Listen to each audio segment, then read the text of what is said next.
नमस्कार दोस्तों। आज जिस घटना की कहानी लेकर आ गया हूं, यह घटना बड़ी ही ज्यादा अजीबोगरीब है। दरअसल 2003 में पुणे के एक समृद्ध इलाके में दो लड़कियां रहा करती थी। ये दोनों बेस्ट फ्रेंड थी। उम्र 24-25 साल की थी। एक का नाम था संजना, एक का नाम था हर्षाली। कुछ ही समय पहले दोनों ही पोस्ट ग्रेजुएट हुई थी और अब संजना की अच्छे घर में शादी भी लग गई थी। संजना के घर में और हर्षाली भी सब लोग बहुत खुश थे। संजना को भी पसंद का लड़का मिल गया था। अब शादी का टाइम जब नजदीक आ रहा होता है ना, तो घर में ना एक लड़कियों के साथ और लड़कों के साथ एक रस्म होती है। उस रस्म के बाद कोई भी दूल्हा या दुल्हन ऐसे ही घर से बाहर नहीं निकल सकता। बाय चांस किसी भी रीजन से उन्हें बाहर निकलना ही पड़ रहा है तो वो अपने साथ कोई चाकू रखेंगे, कोई लोहे की चीज रखेंगे, तभी घर से बाहर निकलेंगे। अगर कोई ऐसा नहीं करता है तो कहा जाता है कि बाहर के भूत प्रेत, बला बत्तर, प्रेत चुड़ैल उसे लग जाते हैं और उसकी अच्छी खासी जिंदगी मनहूस बन जाती है। ऐसे ही संजना की वो वाली रस्म हो गई। अब संजना का घर से बाहर निकलना पूरी तरीके से बंद हो गया था। इस रस्म की ना शादी से पहले की मुहूर्त नहीं निकल पा रही थी। इसी वजह से जब संजना की शादी थी, उससे 1 महीने पहले ये वाली रस्म हो गई थी। अब 1 महीने संजना को घर पे जेल जैसे रहना था। संजना शुरू से ही घूमने फिरने वाली लड़की थी और उसे घर वालों ने कभी रोके भी नहीं थे। लेकिन एक रस्म उसे अब 1 महीने तक घर पे रोक के रखने वाली थी। यह चीज इसको बर्दाश्त नहीं हो रही थी। ज्यादा दिन भी नहीं हुए थे इस रस्म को, 10-12 दिन ही हुए थे कि संजना को बेचैनी होने लगी। मुझे घूमने जाना है, घूमने जाना है, घूमने जाना है। कोई भी सिली रीजन देती और इसकी मम्मी बोलती चल ठीक है यार, तुझे जाना है, ले चाकू अपने साथ रख और जाइए काम करके आ। कभी बोलती कि मेकअप आर्टिस्ट से बात करने जाना है, तो कभी बोलती फोटोग्राफर से बात करने जाना है। ऐसे अलग अलग रीजंस देती कि कोई और नहीं जाएगा, मैं ही जाऊंगी तभी ये हो पाएगा। एक दिन की बात है, ये बोल रही थी कि छोटे छोटे रीजन देके 15-15, 20-20 मिनट के लिए क्या घूमती हो यार, मजा नहीं आता। पहले जैसे घूमने का मन कर रहा है। वो हर्षाली को फोन करती है, जो कि उसके घर के पास ही रहती थी। हर्षाली यार, बहुत ज्यादा घूमने का मन कर रहा है यार, कितने दिन हो गए ना अपन कहीं लॉन्ग ड्राइव जैसी कोई जगह पे गए नहीं है। हर्षाली बोलती हाँ हाँ सही तो बात है, लेकिन यार तेरी वो रस्म हो चुकी है और अब तू घर से ऐसे ही बाहर नहीं निकल सकती ऐसे सुनसान इलाके में। ये बोलती नहीं नहीं, सुनसान इलाके में थोड़ी ऐसे पास से घूम के आएंगे, थोड़ा स्कूटी चला के आएंगे ना, चलना प्लीज यार, तू नहीं जाएगी तो मम्मी भी मुझे जाने नहीं देगी। ऐसे कर करके ये हर्षाली को मना लेती है। हालांकि हर्षाली का बिल्कुल भी मन नहीं था, लेकिन संजना उसको कन्विंस कर लेती है। आखिरकार ये अपनी मम्मी से फिर बोलती है कि मम्मी मुझे प्लीज़ जाने दो, मेरे कुछ दोस्त हैं वो बहुत बुरा मान जाएंगे अगर मैं उन्हें पर्सनली जाके शादी के लिए नहीं बोलूँगी कि शादी में आना है करके। और उन्होंने मेरी बहुत मदद की है, मेरे स्कूल टाइम में, मेरे कॉलेज टाइम में, मेरी पढ़ाई लिखाई से लेकर मेरी हर एक चीज़ में हम लोग बेस्ट फ्रेंड है। ऐसा ऐसा करके मम्मी को ढेर सारा कन्विंस कर डाले और मम्मी बोली कि ठीक है जाना, लेकिन हर्षाली के साथ ही, और ये चाकू को अपने से दूर मत रखना। ये कहते हुए मम्मी उसको चाकू दे देती है। लेकिन संजना ना ये सारी चीजों के ऊपर विश्वास नहीं करती थी। ये सारी चीजों को बहुत ज्यादा ऑर्थोडॉक्स टाइप मानती थी वो। इसलिए मम्मी उसको चाकू देती तो है, लेकिन वो उस चाकू को अपने बिस्तर के गद्दे के नीचे रख देती है। बोलती है कि कौन यार इसको ढोके लेके जाए, फालतू चुप वुप गया तो और लफड़ा। और चाकू का ऐसा नहीं रहता है कि आप पर्स में रख लो, नहीं, आपको अपनी बॉडी से लगा कर रखना पड़ता है। तो इसने बोली हटाओ भगाओ, मैं नहीं रख रही हूँ, मम्मी को कौन बताए। और ऐसा करके चाकू को उसने घर पर छोड़ दी और अपनी फ्रेंड संजना के साथ शाम के 7 बजे के आसपास अपने घर के इलाके से स्कूटी में सवार होकर निकल पड़ी। अब हर्षाली बोलती है कि निकल तो गए हैं, लेकिन जाना कहाँ है, तेरा घूमने का बहुत मन कर रहा था बता। ये बोलती नहीं नहीं, थोड़ा सा ऐसे ही जाएंगे थोड़ा।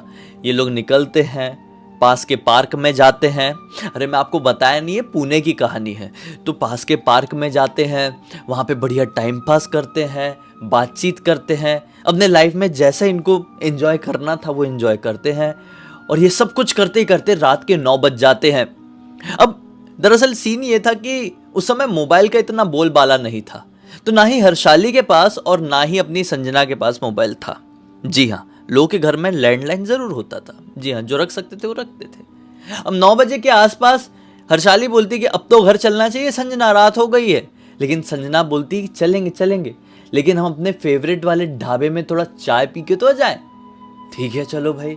थोड़ी आगे जाके वो ढाबा मिला, वहां पे बढ़िया चाय चुए पिए। अब रात के 9:30 पौने 10 बज गए और यहाँ पे घर वालों को चिंता सताने लगी कि संजना कब आएगी, दुल्हन कब आएगी, शादी को कुछ ही दिन बचे हुए हैं और ये कैसे अय्याशी कर रही है रात में। और यहाँ पर ये मस्त से एंजॉय करके अपने ढाबे के सामने से स्कूटी स्टार्ट करने के लिए आई। स्कूटी स्टार्ट कर रही है, स्कूटी स्टार्ट ही नहीं हो रही है। इनकी दिल की धड़कनें बढ़ गई दोनों की, हर्षाली और संजना की। हर्षाली की इसीलिए कि यार अगर बात आती है कि इतनी देर तक कहाँ थे, तो मेरे ऊपर सबसे पहले उंगली उठेगी, क्योंकि दुल्हन की मम्मी ने मुझे ही एक तरीके से इसकी रक्षक बना के भेजा हुआ है और यहाँ पे मैं ही कुछ नहीं कर पा रही हूँ। फिर हर्षाली लगी किक मारने किक मारने किक मारने। फिर गाड़ी स्टार्ट हो गई। अब संजना चलाने लगी, लेकिन संजना अपने घर वाले रास्ते में ना जाकर किसी और रास्ते में गाड़ी मोड़ दी। पीछे से बैठी हुई हर्षाली बोलती है कि संजना अब कहाँ जा रहे हैं हम लोग, घर जाना चाहिए ना, बहुत रात हो गई है। ये बोलती बस एक आखिरी ट्रिप मारना है, या फिर मेरी शादी हो जाएगी, मैं पुणे से बाहर चली जाऊंगी, फिर पता नहीं हम कब मिल पाएंगे, ये लॉन्ग ड्राइव कब हो पाएगी, ये ढाबे वाली चाय, ये सब कुछ यादें बन के रह जाएगी, चल थोड़ा हाईवे तरफ से घूम के आते हैं। वो गाड़ी घुमा लेती है और वो एकदम आउटर इलाके में हाईवे में घूमने चली जाती है। अब वो हाईवे में बहुत आगे निकल गए थे। एक कच्ची सड़क थी जहां पर ये लोग अपनी कॉलेज टाइमिंग में पिकनिक मनाने आते थे दिन ब दिन। वो वाले रास्ते में अपनी गाड़ी निकाल देती है। अब वो एक कच्चा रास्ता था और जंगल वाला रास्ता था। इस जंगल वाले रास्ते से होकर थोड़ी आगे जाकर एक तालाब जैसा मिलता था। ये पुणे से बाहर निकल चुके हैं फिलहाल में, हाईवे वाले एरिया से भी और आगे, और एक तालाब जैसा जो जंगल के रास्ते होते हुए जाता है, ये वहाँ पर पिकनिक बनाते थे। ये वहाँ पर अपनी स्कूटी ले जाने लगे। हर्षाली बोल रही है कि हमको नहीं जाना चाहिए, नहीं जाना चाहिए, हम गलत कर रहे हैं यहाँ पर आकर, ये सही समय नहीं है। तो दुल्हन बनने वाली की इतने में जुप से काली बिल्ली इनका रास्ता काट देती है। दोनों घबरा जाती है और झटके से स्कूटी का ब्रेक मारती हैं कि बिल्ली का रास्ता काटना तो बहुत अपशकुन होता है, और वो भी काली बिल्ली। ये आपको आगे समझ में आएगा मैं ऐसा क्यों कह रहा हूँ। ये दोनों के दिमाग में आता है और रुक जाती है कि कोई आएगा उधर से तो ये रास्ता का कटिंग होगी और फिर उसके बाद हम आगे बढ़ेंगे। लेकिन इस जंगल वाले इलाके में कच्ची सड़क में वो रात के समय तालाब के पास से कौन इस तरफ आएगा जो इस कटे हुए रास्ते को काटेगा। तो ये दोनों खड़ी हो गई, अब जाना भी है, लौटना भी नहीं है, और ये बिल्ली रास्ता काटी है तो वो लफड़ा भी हमको पालना नहीं है। अब रुक गई। अब जैसे रुकी ना तो हर्षाली को याद आया, अरे यार बहुत देर हो गई है, मुझे ना वॉशरूम आई हुई है, रुक जा मैं कर लेती हूँ, जब तक कोई आ जाएगा फिर अपन आगे बढ़ जाएंगे। हालांकि हर्षाली डरी हुई है लेकिन घूमना भी है खुद भी, और संजना को तो घूमना ही था। संजना बिल्कुल नहीं डरी थी क्योंकि संजना ऐसी चीज़ों पे विश्वास ही नहीं करती थी। हर्षाली स्कूटी से उतरी है, थोड़ी आगे बढ़ने लगी सुसु करने के लिए कि पीछे से संजना बोलती है कि रुक रुक रुक मैं भी कर लेती हूँ। वो अपनी स्कूटी स्टैंड पे लगा देती है और एक पेड़ के नीचे जाकर दोनों करने ही वाली होती है कि अचानक से दोनों को ऐसा बाल में ना पीछे से किसी ने ऐसा प्यार से हाथ सहलाया ऐसा फील होता है, और दोनों हड़बड़ा के उठ जाती है कि ये कौन था, तुझे भी फील हुआ क्या, तुझे भी फील हुआ क्या। दोनों ऐसे एक दूसरे को कहती है। जी हाँ, दोनों को बहुत क्लियर फील हुआ था कि इनको पीछे से किसी ने ऐसे सहलाया है। दोनों एक दूसरे की तरफ डर के मारे देख ही रही है कि दोनों के पैर को किसी ने जुप से ऐसा पकड़ा, ऐसे नीचे वाले पैर वाले हिस्से को। ये दोनों ऐसे छुड़ाने को हुई और चिल्लाई है और थोड़ा सा पीछे हटी। अब पीछे हट के बोली कि निकल लेते यहां से, भाड़ में गया तालाब जाना, भाड़ में गई सुसु। स्कूटी उठाते और यहां से निकलते कुछ ठीक नहीं लग रहा है क्योंकि किसी ने बहुत क्लियर ऐसा सहलाया है, किसी ने बहुत क्लियर पैर को पकड़ा है। दोनों हड़बड़ाती हुई आई और फिर से स्कूटी स्टार्ट करने लगी, लेकिन स्कूटी स्टार्ट ही नहीं हो रही है। घबराहट बढ़ गई, बहुत किक मारी, बहुत किक मारी, बहुत किक मारी।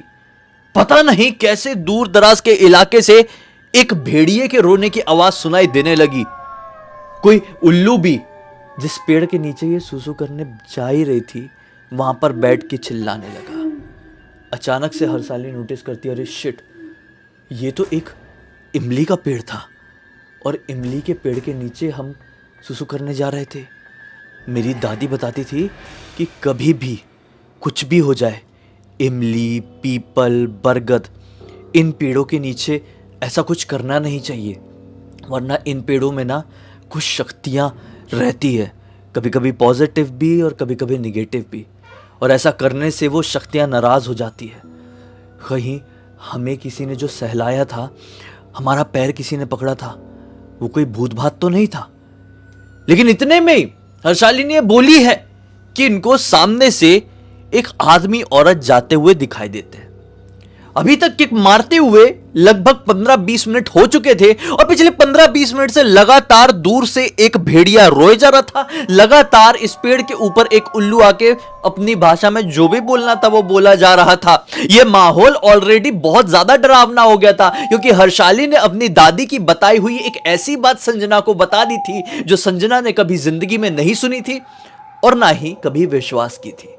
लेकिन अभी विश्वास करने के अलावा कोई और चारा नहीं था। जी हाँ, इतने में ही संजना क्या कहती है कि यार देख, अपन वो जो सामने जा रहे हैं ना, गांव के लोग दिखते हैं, अपन उनसे हेल्प मांगते हैं। औरत जो जा रही है ठीक ठाक दिख रही है, कुछ प्रॉब्लम नहीं होगी, चल चल चल। हाँ, दोनों आगे बढ़ने लगते हैं। अरे अंकल, आंटी सुनिए ना, हमारी स्कूटी स्टार्ट नहीं हो रही है। ऐसा बोलते बोलते उनकी तरफ बढ़ते ही है कि अचानक से संजना क्या नोटिस करती है, आदमी और औरत दोनों के पैर उल्टे हैं। जी हां, नॉर्मली चुड़ैलों के पैर उल्टे होते हैं, लेकिन यहां तो आदमी का पैर भी उल्टा था। तो क्या यह चुड़ैला था? नहीं, जो भी हो, लेकिन इसके पैर देखकर संजना बहुत घबरा गई और हर्षाली आगे बढ़ी गई थी कि पीछे से हर्षाली का हाथ पकड़ ली। नहीं हर्षाली, रुक जा, वो दोनों के पैर की तरफ देख, वो दोनों इतने धीरे धीरे क्यों चल रहे हैं और उनके पैर ऐसे उल्टे क्यों हैं? और जैसे ही हर्षाली ने इनके पैर को देखी और भी ज्यादा घबरा गई, बोली निकल संजना, हम बुरे फंस गए हैं, जिस बात का वहम था वो सच होता दिखाई दे रहा है। और दोनों उल्टे पांव जैसे ही भाग के अपनी स्कूटी की तरफ आते हैं तो क्या देखते हैं कि इनकी स्कूटी में टिक के एक ऐसा क्रिएचर, एक ऐसा शैतान बैठा हुआ है कि कोई भी नॉर्मल इंसान अपने सामने उस चीज को देख लेना तो अपने ऊपर विश्वास नहीं कर पाएगा और वो उस समय के लिए अपनी कॉन्शियसनेस खो देगा, बेहोश हो जाएगा। वो इतना ज्यादा डरावना दिखाई दे रहा था, बिल्कुल पतला जैसे कि स्केलेटन हो, उसके शरीर में कोई मांस ना हो, ब्राउन कलर का था, मुंह लगभग इतना बड़ा था, हाइट लगभग 6 फीट की थी और हाथ और उंगलियां कुछ इस प्रकार की बनावट की थी कि ऐसा लग रहा था कि ये रियल में एग्जिस्ट कर ही नहीं सकता है। ये सारी चीजें गेम गाम में एग्जिस्ट करती, लेकिन नहीं, ये गेम नहीं, ये सच्चाई थी, एक ऐसी डरावनी सच्चाई जिसका सामना ये लोग एक ऐसे जंगल में कर रहे थे जिसमें अभी अभी इनको एक चुड़ैल और एक चुड़ैला दिखाई दिया था।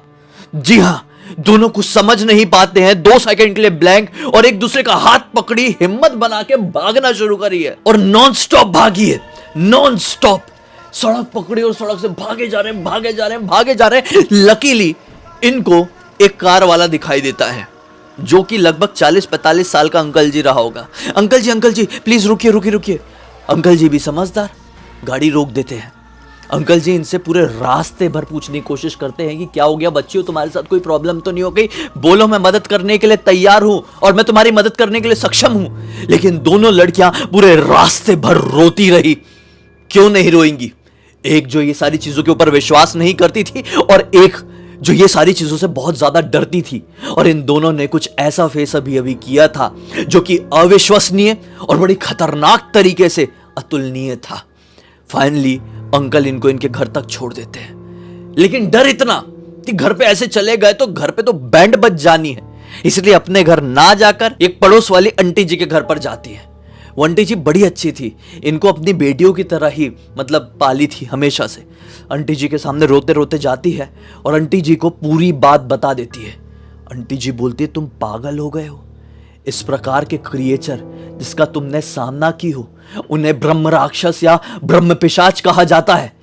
तुमने उसकी टेरिटरी में जाके, उसके क्षेत्र में जाके कुछ गलत करने की कोशिश की थी और गलत कर ही रही थी ना। तुम्हारे घर पे आके कोई ऐसा सुसु करे तुमको अच्छा लगेगा कि घर पे अंदर घुस के बाथरूम में करे तो बात लगे, लेकिन वो उसका क्षेत्र था, उसका घर था।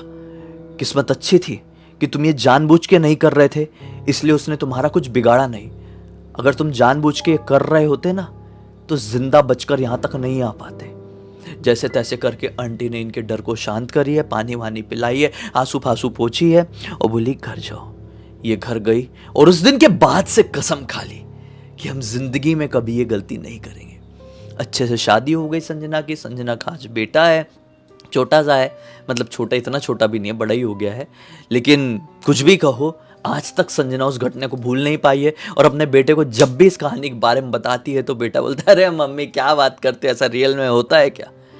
लेकिन सच में उस रात को उनके साथ जो कुछ भी हुआ उसके ऊपर केवल वो पड़ोस वाली आंटी जी ही विश्वास करी है।